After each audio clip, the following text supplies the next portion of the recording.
Hola, muy buenas. Quiero saludarles a todos y a todas. Antes de comenzar esta primera sesión, agradecerles que hayan decidido participar de este nuevo taller de lectura. Espero que sea eh, un taller que les abra nuevas preguntas y también abra perspectivas nuevas respecto de una serie de temas que hoy día son temas relevantes, como por ejemplo el tema de la identidad, la cultura, la interculturalidad, las experiencias contemporáneas del hombre actual. Entonces, espero que sea eh, un taller, ¿cierto?, significativo. El autor que estamos leyendo es Josep María Esquirol. El libro es Uno mismo y los otros. Esquirol es un filósofo español. Él desempeña su labor docente en la Universidad de Barcelona. Ha trabajado varias temáticas en relación con la ética y la ciencia y la tecnología. Y es autor de una serie de libros bastante importantes en el ámbito de la reflexión contemporánea. Eh, este libro en particular es del año 2005, un libro publicado por Herder. Entonces, lo que hoy día vamos a trabajar van a ser las páginas, uno a la página 44, ¿no?, que es la lectura que yo les acabo de enviar hace unos días atrás.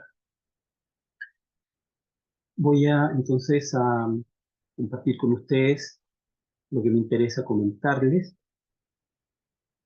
Como siempre les he señalado, ¿cierto? No es mi interés hacer la lectura por ustedes. La lectura corre entonces por cuenta de cada uno. Es muy importante tener hecha la lectura completa, ya sea antes de la sesión o después de la sesión, porque mi labor es solamente comentar algunos aspectos de todo lo que nos propone el autor en este texto.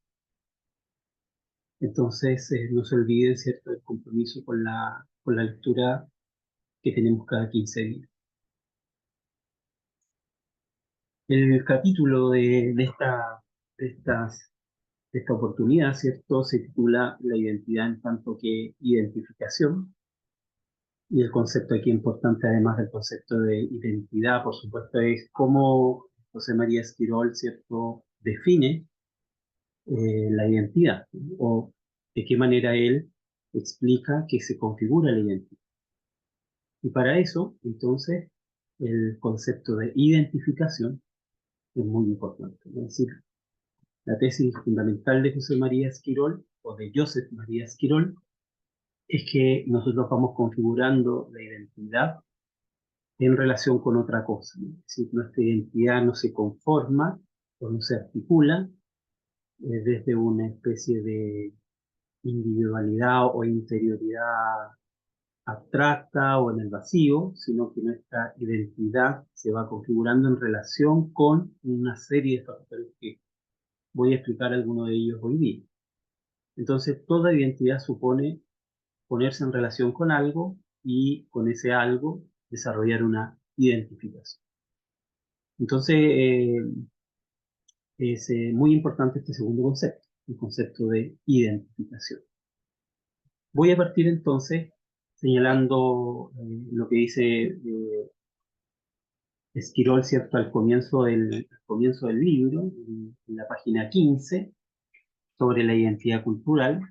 Parte con esta tesis, ¿cierto?, que señala, ¿cierto?, que los seres humanos somos seres culturales, inevitablemente culturales. No hay posibilidad de desarrollar la vida humana si no es a través de una experiencia cultural. Y los seres humanos en particular somos seres culturales, a diferencia de otros seres vivos, eh, por esta capacidad que tenemos, ¿cierto?, de conformarnos a partir del ambiente, el contexto, las cosas, las otras personas, símbolos, ¿cierto? Y significados, ¿sí? Los seres humanos somos aquellos que le damos significado, incluso más allá del que tiene materialmente las cosas. Somos los únicos que damos significado a nuestra experiencia con el mundo y somos capaces también de reflexionar ese significado. Entonces, los seres humanos somos los únicos que tenemos la experiencia de la significatividad por lo tanto, de construir significado. Entonces, María Esquirol parte diciendo que el hombre o el ser humano es un ser cultural, ¿no? ¿Qué significa esto? Dice María Esquirol en la página 15 que el hombre, además de existir como ser viviente, es decir, como existe los otros animales, y además de pertenecer a una comunidad política o a una estructura de poder, nosotros, ¿cierto? El ser viviente habita en una realidad simbólica, ¿sí? En una realidad simbólica, que sustenta su vivir colectivo y hace significativas sus acciones, así como el mundo que le rodea. Es especialmente a esta realidad humana a la que llamamos identidad cultural. Sí, la identidad cultural pertenece al ámbito de la experiencia humana. Y dice Esquirola esto también y a los mecanismos de transmisión intergeneracional, mecanismo de transmisión cultural. Entonces, la primera tesis con la que parte el capítulo, la identidad en tanto identificación, es que los seres humanos somos aquellos que tenemos esta, la realidad simbólica, creamos realidades simbólicas que son realidades que están más allá, ¿cierto?, del puro ámbito material de las cosas. Creamos algo así como una especie de segunda dimensión, segunda naturaleza, al darle significación, por ejemplo, a nuestras acciones, a ciertos objetos que se van a constituir en objetos simbólicos, a partir de los cuales vamos a constituir nuestra identidad comunitaria o nuestra identidad individual.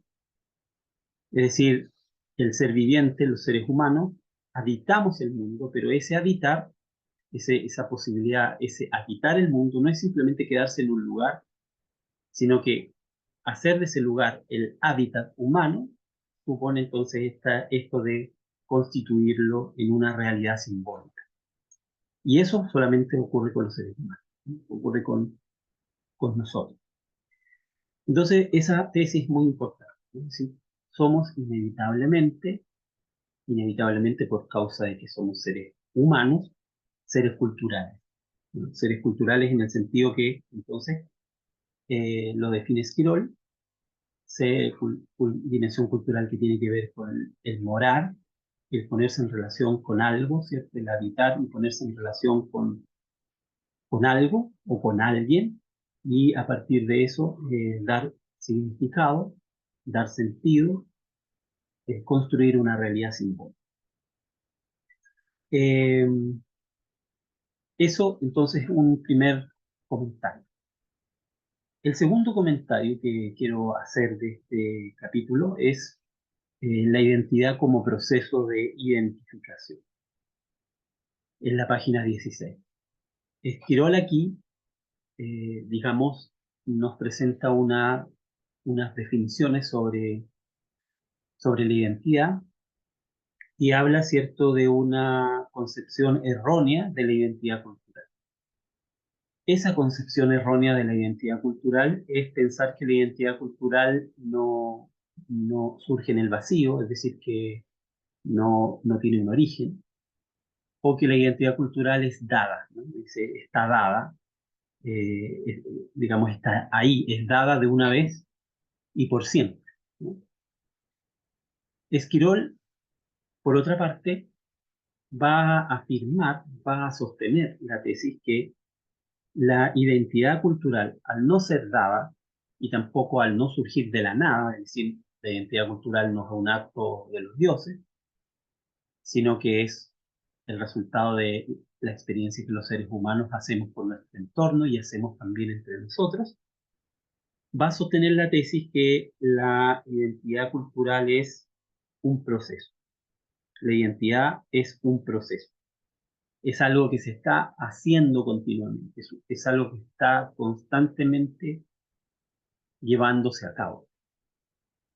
Eh, Él piensa que esta tesis de la identidad como un proceso dinámico, continuo, permanente, que está sujeto a transformaciones, está sujeto a cambios, es, digamos, la tesis o la perspectiva más acertada de entender la cultura y es la que evita cierta vinculación de la identidad con cierta naturalización de la identidad. Es decir, que hay identidades o que la identidad sea algo así como las cosas naturales. No, la identidad es un proceso cultural, es un proceso que se da entre los seres vivos humanos y su entorno. Tiene un origen, tiene un momento, tiene un lugar y hay un conjunto también de experiencias, de símbolos que van constituyendo esa identidad cultural, que supone la comunidad también, porque la identidad cultural es comunitaria, es individual, pero la recibimos cada uno a partir de la colectividad a la cual pertenecemos. Y entonces, para Esquirol, especialmente porque su horizonte es una ética de la interculturalidad, una relación con los que no pertenecen al ámbito de mi cultura particular. Entonces la tesis de que la identidad cultural, la identidad cultural, es un proceso, es sumamente importante. Y este proceso se lleva a cabo bajo lo que Esquirol sostiene como esta experiencia de identificarse con algo. Dice Esquirol, creo que lo más ajustado a la realidad y para el tema que nos ocupa, lo más interesante es entender la identidad como proceso de identificación. Evidentemente, no creo que deba arrinconarse, aunque en algunos casos se ha pretendido, el concepto de identidad como defendible solo a partir de posiciones etnocéntricas o conservadoras. Por lo que acabamos de decir, se trata de una cuestión clave e imprescindible en toda filosofía de la cultura. Lo que conviene en realidad es examinar qué noción de identidad refleja mejor la experiencia social de la identidad y cómo a partir de esta se abre un puente para la interculturalidad, ¿no? Entonces, la noción de identidad cultural está en función de lo que aquí Esquirol denomina, ¿cierto?, como a partir del concepto de identidad cultural como proceso de identificación, se abre un puente, una conexión, ¿cierto?, una puerta de comunicación para la relación con otros mundos culturales o con otras identidades, ¿no? Eh, entonces, esto es fundamental para lo que viene después en el desarrollo de este libro. Luego Esquirol eh, explica qué significa este proceso de identificación y aquí va a echar mano de varios autores, de varios pensadores, particularmente, ¿cierto?, de filósofos, para explicar entonces en qué consiste la identidad cultural y en qué consiste este proceso de identificación. ¿Por qué la cultura es ponerse en relación con algo o, digamos, que la identidad cultural funciona en este vínculo con un ambiente que se convierte en un ambiente vital, en una atmósfera fundamental de nuestra experiencia cotidiana? Va a relacionar la identidad cultural con nuestra experiencia concreta, habitual, cotidiana de la cultura, y ese ambiente, esa atmósfera que vivimos todos los días, que nos encontramos inserta de ellos, ¿no? Inserta en ellos y no nos damos cuenta, ¿cierto? Es como el pez que no se da cuenta, ¿cierto?, que vive dentro del agua, ¿no? No es consciente de ese ambiente con el que interactúa cotidianamente. Así nos ocurre también con la cultura. Es decir, vivimos en un ambiente, nos movemos en un ambiente, actuamos de una cierta manera, ¿cierto? Y cada cosa que hacemos, ¿cierto?, da cuenta del mundo al que pertenecemos, ¿no? Y aquí hay una cita bonita en relación con eso, que es la cita de este pensador de la cultura Zen, ¿no? Cuando dice que cada vez que brota una flor se abre un mundo. Es interesante esa frase porque lo que está diciendo, ¿cierto? Que en cada cosa que hacemos, la más mínima que hacemos dentro de este contexto cultural, ese gesto, esa acción, ¿cierto? Está dando cuenta de un mundo de significación. ¿Y por qué de un mundo? Porque el gesto que hacemos no es únicamente mío, sino que es el gesto que da cuenta de una gramática compartida, de un significado compartido. Por ejemplo, el saludo.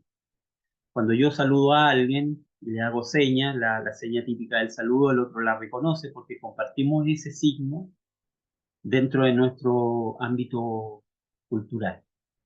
Entonces no es que el signo me pertenezca, es cierto, soy yo el que saludo, soy yo el que alzo la mano para saludar a alguien, pero en la medida de que ese gesto, la significación de ese gesto es compartido, es comunitario, el otro es capaz de reconocerlo y responderme el saludo. Entonces, en ese gesto se está dando cuenta, ¿cierto?, de la apertura de todo un mundo de significación que también otros forman parte, ¿no? Por eso esta frase del pensador Zen, cada vez que brota una flor se abre un mundo, corre también para los gestos, corre también para una serie de otros rituales, ¿cierto?, que realizamos en una sociedad, en una cultura, y que dan cuenta entonces de ese mundo compartido, ese mundo de símbolos, de significados compartidos.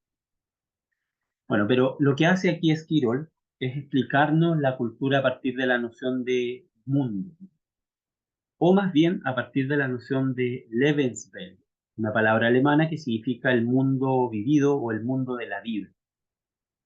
Esta expresión es tomada de varios autores y los menciona acá Esquirol, ¿cierto? En la página 18 y la 19, está tomado del padre, comenzando con el padre de la fenomenología, que es Edmundo Husserl, luego Heidegger y también Merleau-Ponty.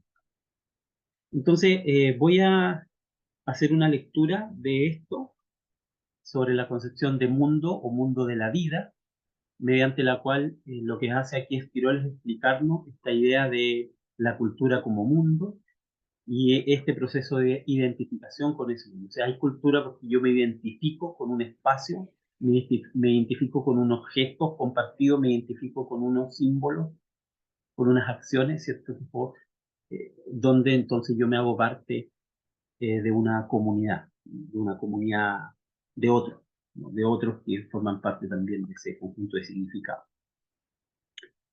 Dice aquí, para describir este mundo, el mundo propiamente humano, nos podemos servir del concepto de Lebenswelt o mundo de la vida. El mundo de la vida es el mundo en el que ya siempre nos encontramos. Reitero, el mundo de la vida es el mundo en el que ya siempre nos encontramos, en el que vivimos y en el que actuamos. Es como un horizonte que se extiende desde lo cercano a lo lejano, sin dejar de ser familiar. Este incluye el ambiente íntimo y personal, el lugar circundante, casa, paisaje urbano o rural, el mundo histórico y cultural. Y aquí cita a dos filósofos sociales. Alfred Schulz y Thomas Luckmann han llevado a cabo un exhaustivo estudio sobre este tema, centrándose en particular en el mundo de la vida cotidiana, evidente para los hombres que permanecen en la actitud natural y que constituye la base del mundo común. Además, solo dentro de este ámbito, citando entonces a estos dos filósofos sociales, además, solo dentro de este ámbito podemos ser comprendidos por nuestros semejantes y solo en él podemos actuar junto a ellos. Únicamente en el mundo de la vida cotidiana puede constituirse un mundo circundante, es decir, ese mundo que nos envuelve, ese mundo que está en torno a nosotros y que a partir del cual nos entendemos, nos comprendemos y nos comunicamos. Únicamente en este mundo de la vida cotidiana puede constituirse un mundo compartido, común y comunicativo. Es la cita que usa Esquirol de estos dos pensadores. Luego Esquirol dice: en mi vivir cotidiano, presupongo siempre que existen otras personas distintas de mí, que existe un mundo exterior que es mi mundo, pero también el de los demás, y que las cosas en él tienen para todos nosotros un sentido similar, que puedo entrar en interacción con mis semejantes, que un mundo cultural estratificado históricamente y dado de antemano constituye el marco de referencia para mí y mis semejantes. Un mundo cultural que se ha ido constituyendo sobre el mundo natural, es decir, sobre el mundo de lo dado. Todo esto que presuponemos en nuestro vivir cotidiano forma parte del mundo de la vida. Pues bien, nuestra identidad se define a partir de este mundo de la vida. Nuestra identidad se define a partir de este mundo de la vida. Mas, este mundo, por todo lo que estamos señalando, no es simplemente algo que nos es dado. No es algo que nos es dado de una vez y para siempre, y ya está constituido, sino también algo que nosotros mismos construimos. Es decir, es un mundo que nosotros mismos vamos contribuyendo a constituir. De algún modo, ¿cierto? La identidad cultural depende de todos nosotros. Su conservación, su transformación, su permanencia depende de que aquellos que llegan a esa cultura, llegan a ese mundo, por ejemplo, hemos nacido en esta sociedad y en esta cultura, sigamos reproduciendo, sigamos, ¿cierto?, conservando, sigamos transmitiendo lo que hemos recibido. Entonces, toda cultura tiene un elemento de tradición, porque adoptamos algo que otros nos dan desde el pasado, y tiene algo también de actualización, porque eso tenemos que realizarlo en nosotros mismos, y también tiene algo de misión, porque de algún modo lo seguimos transmitiendo a la generación que viene. Y ese proceso de ser cada uno de nosotros los gestores, ¿no? Ser los vectores de esta dinámica de la identidad cultural, es entonces la que permite que una cultura se preserve, se mantenga. Y toda cultura también tiene sus ritos, sus símbolos para generar este sentido de identificación con esa cultura, con esa comunidad. Por ejemplo, de todas formas, esos rituales, a veces son los rituales que se exageran. Por ejemplo, cuando se exagera la identidad de una cultura para decir que una cultura es mejor que otra, o cuando se exagera la identidad de una cultura en favor de un cierto nacionalismo respecto de los que no pertenecen a nuestra cultura, etcétera, ¿no? Ahí tenemos bastante historia en relación con esto, con, por ejemplo, el nacionalsocialismo, ¿no? Entonces, lo importante es que la cultura no está dada, sino también que es algo que nosotros construimos, y la identidad, aquello que nos identifica, es una mezcla de ambas cosas, ¿no? Es una mezcla de lo recibido y de lo que nosotros también ponemos. Es algo de lo recibido y algo que nosotros también eh, ofrecemos o damos, ¿cierto?, a esa identidad. Entonces, el mundo de la vida son dos, es una noción que Esquirol toma para explicar, ¿cierto?, la relación de la cultura con el mundo, o entender la cultura como mundo, como mundos, y por supuesto no como el mundo, sino que como mundos culturales. Y en ese sentido, porque hay diferentes culturas, diferentes comunidades culturales, hablamos de mundos culturales, pero justamente la propuesta ética de Esquirol será cómo aprendemos a vivir nuestra cultura concreta, en apertura, ¿cierto?, en diálogo, en relación con otras culturas. Este es lo que él ha denominado el puente para la interculturalidad. Bueno, luego Esquirol eh, utiliza una imagen muy interesante, que es la casa como el lugar de iniciación de la cultura. ¿Sí? Cómo cada uno de nosotros es incorporado a una comunidad, ¿cierto?, a una comunidad cultural, a un mundo cultural, a un mundo de la vida cuando llega a este mundo, ¿no? Y el primer lugar, ¿cierto? Aun cuando, por supuesto, en nuestras sociedades, el primer lugar al cual llegamos no necesariamente es la casa, la familia, porque todos nacemos probablemente fuera de casa, no es como las culturas más antiguas donde se nacía en una casa, y ya en ese primer gesto, que es un gesto más bien de las sociedades modernas, de nacer en una clínica, en un hospital, ¿cierto? De todas formas, ahí también está presente la cultura, por todo lo que significa recibir a un niño o una niña, por ejemplo, y los gestos simbólicos, los actos simbólicos que eso implica, desde la felicitación, ¿cierto? Por el hijo que se ha tenido, la hija que se ha tenido, hasta el tipo de ropa que se utiliza y una serie de otros rituales culturales, ¿no? Que ya eso suponen incluso en espacios como los, los espacios médicos, supone también ya una cuestión cultural. Pero la imagen de la casa es sumamente importante, según Esquirol, porque es el primer lugar de recibimiento, ser recibido y también ser acogido, ¿no? Y vamos a ver por qué Esquirol considera que la casa es como el lugar de iniciación de la cultura y la perspectiva que él nos ofrece de la casa no como la casa propia, no como la casa como un lugar privado, ajeno, ¿cierto?, a la comunidad compartida, sino que la casa como un lugar abierto, ¿no? Y por eso la noción de hospitalidad que va a desarrollar aquí es Esquirol. La página 23, entonces es importante para esto, dice Esquirol en esta página, ¿cierto?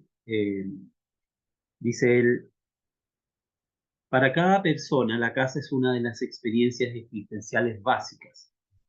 Uno se identifica con su casa, aquel lugar en el que mejor se encuentra, a donde puede acogerse y recogerse, lugar para el descanso y el cariño. Discrepo, dice Esquirol, aquí, por ello, de planteamientos meramente funcionalistas, como por ejemplo los de Maluhan, cuando dice si el vestido es una prolongación de la piel destinada a almacenar y canalizar nuestro calor y energía.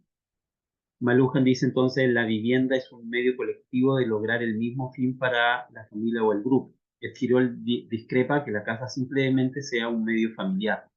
Para Esquirol la casa es un hábitat. La identidad cultural está relacionada con el habitar, el modo de habitar, de estar, de convivir, de coexistir en el mundo. Dice Esquirol, en esta descripción de lo que sea la casa, haciendo una observación crítica a Maluhan, no se llega a captar lo esencial de la casa. Las características fundamentales de la casa son dos para Esquirol, ¿no? Dos, por lo menos en esta primera parte. Son proximidad y familiaridad. Por eso la casa forma parte de uno mismo, está integrada en uno mismo. En este sentido, mi casa no significa solo ni prioritariamente posesión. Si la casa no significa prioritariamente posesión, sino identificación. Es decir, la casa está relacionada con esta primera instancia de articulación de la identidad propia, de la identidad de cada uno, pero también de la identidad comunitaria, de la identidad compartida. La casa es esa primera instancia de identificación. Y supone esto, supone ser recibido, ser acogido, supone proximidad y familiaridad. Mi habitación, mis libros, mi silla, mi música y sobre todo los míos, es decir, mi familia, seres queridos. Las personas, las cosas, los espacios, los ambientes, los olores, las vistas a través de la ventana son mi casa. Bueno, entonces aquí encontramos una idea interesante, ¿no? La casa como, no como posesión, sino como este primer espacio de acogida, de recibimiento. La cultura tiene que ver con eso, la cultura tiene que ver con el trato, y eso es interesante. La cultura tiene que ver con el trato, con el ser tratados de una manera, recibidos, acogidos, y con el tratar a otros de una manera. Entonces la casa es la experiencia de la reciprocidad también. Esquirol, por supuesto, va a decir más adelante también algo sobre esto. La casa, como el recibimiento y la acogida, es ese primer espacio también de apertura a los demás, de relacionamiento con los demás. Por eso que la casa no es solamente posesión, ni tampoco el lugar de lo privado, sino que la casa tiene esta dimensión del hábitat personal, de la familia, pero también del hábitat compartido, del hábitat como hábitat que me abre a la comunidad, me abre a los otros. Y aquí dice Esquirol que la casa, la lógica, la dinámica de la casa, del habitar desde la casa y en la casa, es este movimiento circular del salir, del regresar, ¿no? Dice, el hombre existe recogiéndose en la casa y saliendo de la casa, en un movimiento alternativo y circular. La calidez, la dulzura, la protección, el gozo se encuentran más bien dentro de la casa y la dificultad y la lucha más bien fuera. Cuando esto no ocurre así, la acción y la vida se derrumban. Del mismo modo que lo peor que puede sucederle a un ejército es que le falle la retaguardia, lo peor que le puede pasar al hombre es que se quede sin casa. En cierto sentido, la pérdida de la casa es la pérdida del mundo. Entonces, la lógica de la casa como esta lógica de el salir, ¿cierto? El entrar, el salir, el regresar a casa, ¿no? Dice Esquirol en relación con esto, quien no, la casa necesariamente supone el salir. Quienes, bueno, ya hemos experimentado con la pandemia qué significa estar mucho tiempo en casa, ¿no? La casa no es el lugar para quedarse, la casa es el lugar para regresar y para volver a salir. Y nuestra identidad, si entonces se conforma desde este espacio, que es el espacio de la casa, en esta primera morada, en este primer hábitat, entonces no es la experiencia del encierro, no es la experiencia del que se encierra en la casa como una experiencia de protección definitiva, ¿no?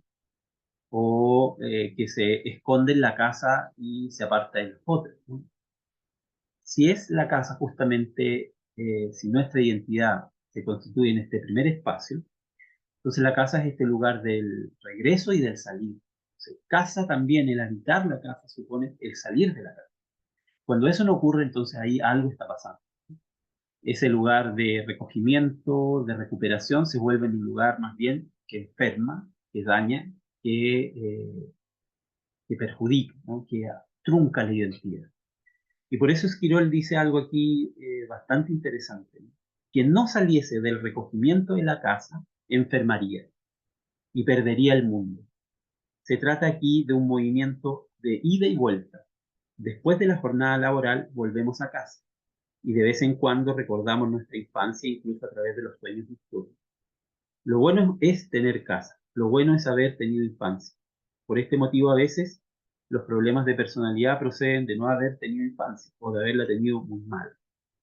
Entonces, la casa supone esta lógica del recogimiento, del retorno, del descanso, pero también esta lógica del salir, de la apertura. La casa es el lugar de donde la puerta se cierra, pero también se abre. Una casa donde la puerta solo se cierra, algo, algo está pasando ahí, no positivo. Entonces la casa es el lugar el recogimiento, pero la apertura también. Es el lugar del regresar, pero también es el lugar de donde nuevamente tenemos que salir, ¿no? Eh, entonces eso es una cuestión importante.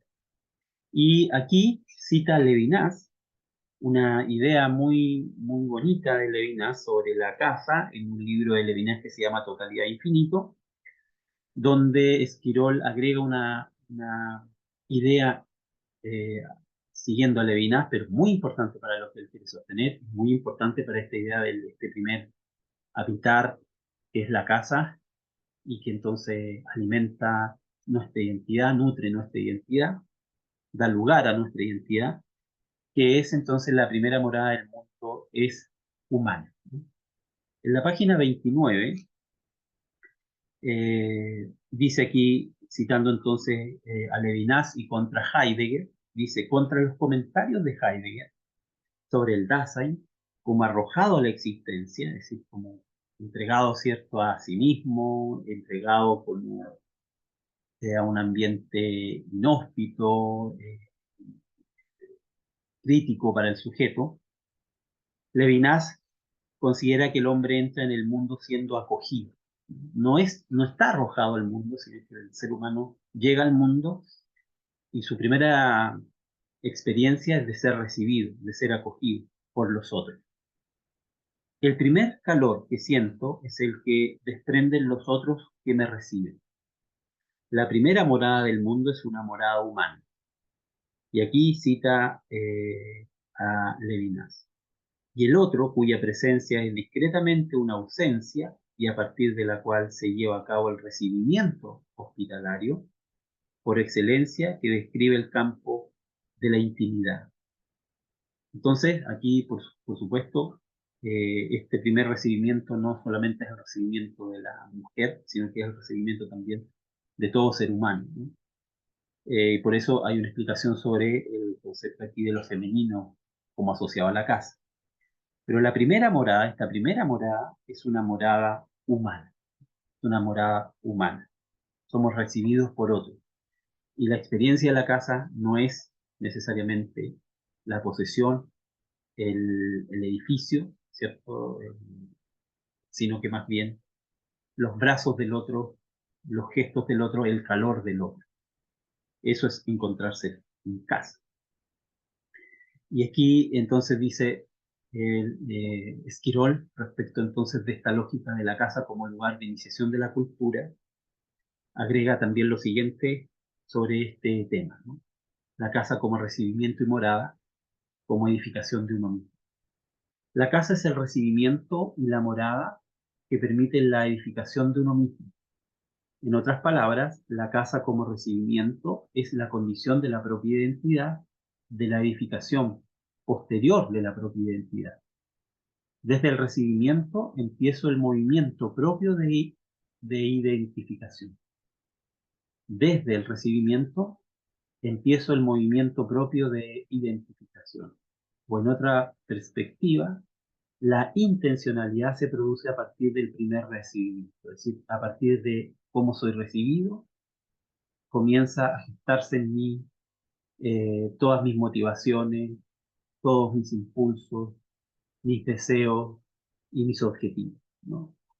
He aquí la paradoja, dice Esquirol, que entremos en casa siendo recibidos por otros. Ello nos obliga a matizar lo dicho, siendo esto lo esencial de lo que ha dicho Levinas, ¿no? Es el otro quien me constituye. Es el otro quien me constituye. Si la casa es básicamente recibimiento humano, queda en segundo término todo lo relacionado con la tierra y los elementos. Es más, la casa es un espacio humano abierto en tierra anónima. La casa rompe con la dureza de la tierra y los elementos para instaurar la utopía del humano, lugar de acogida en el que uno puede estar consigo mismo, ser y hacerse, construir la propia identidad.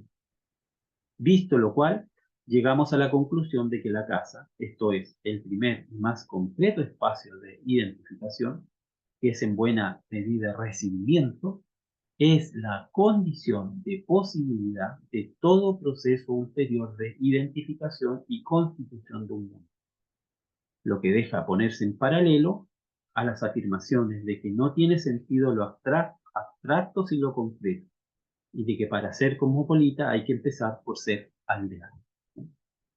Entonces, la casa la casa como el lugar de recibimiento, de acogida, que desencadena en cada uno de nosotros nuestra propia forma de vernos en el mundo, de vernos con los otros y de relacionarnos con el resto de la comunidad humana, el resto de los seres humanos.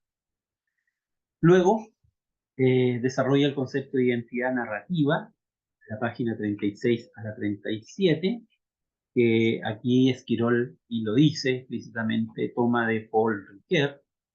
El concepto de identidad narrativa significa, ¿cierto?, que toda identidad es en el fondo nuestra historia personal. Nuestra identidad no es ajena a nuestra historia personal, sino que nuestra identidad es esa historia. Cada vez que hablamos de nosotros o tenemos que hablar de nosotros, entonces hablamos de otras personas, nuestros padres, nuestros hermanos, nuestra familia, y hablamos de lugares, ¿no? Y hablamos de espacios, ¿no? Y hablamos de experiencias. Es decir, nuestra identidad tiene que ver con esa historia que contamos de nosotros mismos y que, al igual que un personaje de una historia, tiene que ver con personajes, lugares y espacios. Eso es la identidad narrativa. Y eso significa que toda identidad puede ser narrada, si ya hay una historia que nos constituye, pero toda identidad puede ser reescrita, puede ser actualizada, puede ser reinterpretada, puede ser también eh, abierta a otras posibilidades, ¿no? A otras formas de ser contada y ser vista. Identidad narrativa entonces supone una hospitalidad sin propiedad, ya lo ha dicho, ¿no? Es decir, la casa no como posesión y la hospitalidad no como propiedad. Página 36 a la 37, voy a leer este texto que creo que es importante para, para lo que vamos a decir, ¿no?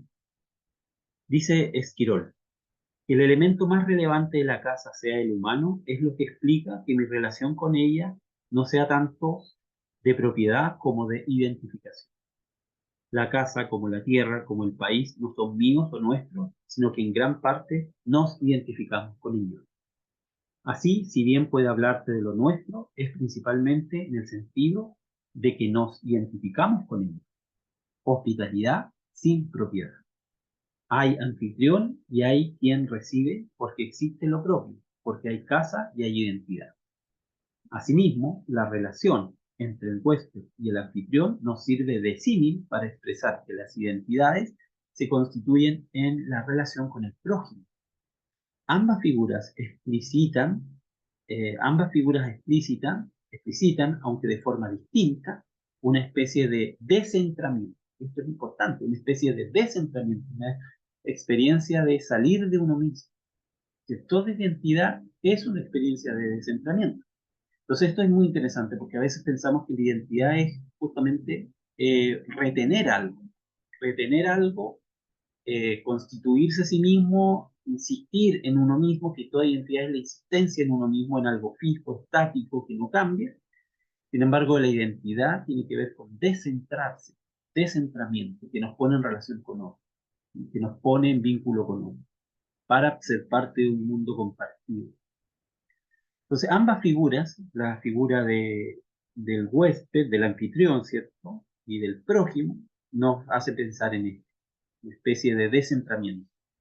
Ni el anfitrión ni el huésped están centrados en ellos mismos.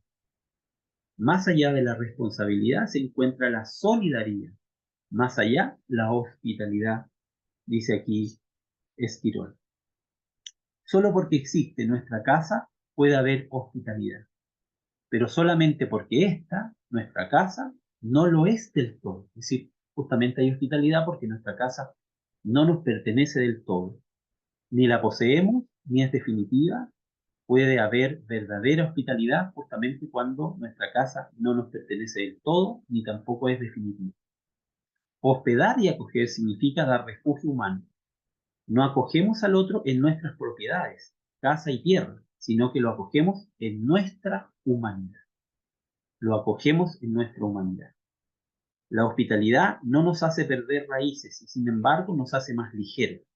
Nos aleja de las identidades estáticas y rígidas para actualizar el proceso de identificación. Sí, el proceso de identificación que supone entonces este descentramiento, supone esta apertura entonces a los otros, ¿no? Esta apertura, ¿cierto?, al huésped. No hay anfitrión si no hay huésped, ¿no? Eh, y luego dice, ¿cierto? La casa es una determinación de lo propio y la determinación de lo propio es variable. Si no, ¿cómo se explicaría el que muchas veces en casa nos encontremos con nosotros mismos y en cambio otras veces nos sintamos como extraños en nuestra propia casa? Lo propio y lo extraño se encuentran estrechamente entrelazados y son determinaciones variables dentro de unos límites. Dichas determinaciones variables se añaden a una identidad constituida por la interrelación de uno mismo y los otros, y en su tanto por una especie de identidad fronteriza, una identidad que se constituye en relación con los otros, ¿no? Entonces, la identidad narrativa, hospitalidad sin propiedad, hospedar y acoger, no hay huésped si no hay anfitrión, no hay anfitrión si no hay huésped, y acogemos, ¿cierto? La hospitalidad es la acogida en nuestra humanidad. Y finalmente, el encuentro intercultural, encuentro de mundo.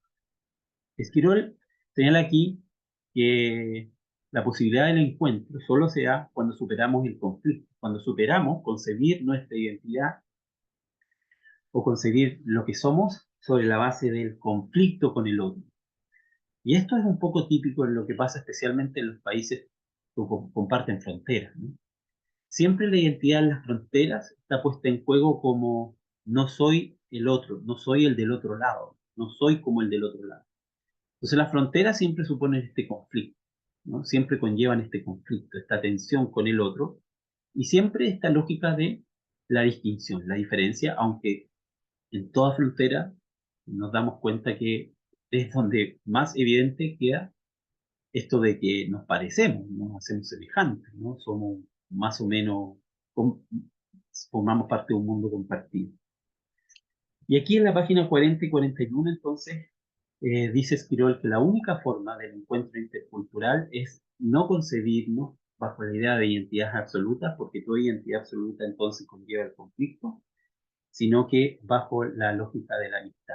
No bajo la lógica de la guerra o del conflicto, sino que bajo la lógica de la amistad. Es la única que posibilita entonces la capacidad de abrirse a los otros, la capacidad de ir a los otros.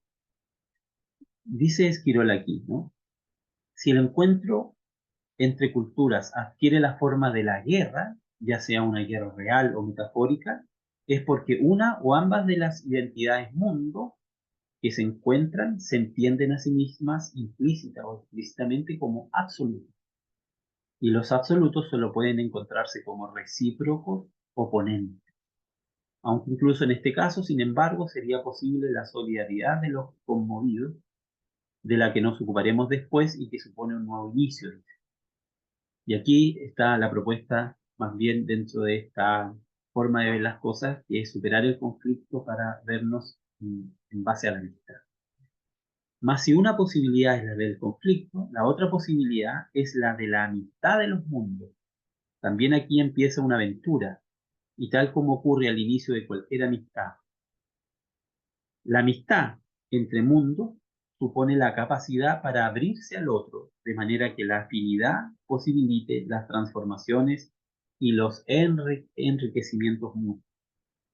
Un amigo no solo es un mundo, sino que me enseña un mundo, e incluso, y esto es lo más sorprendente, me enseña algo de aquel que hasta ahora yo creía amigo y perfectamente conocido.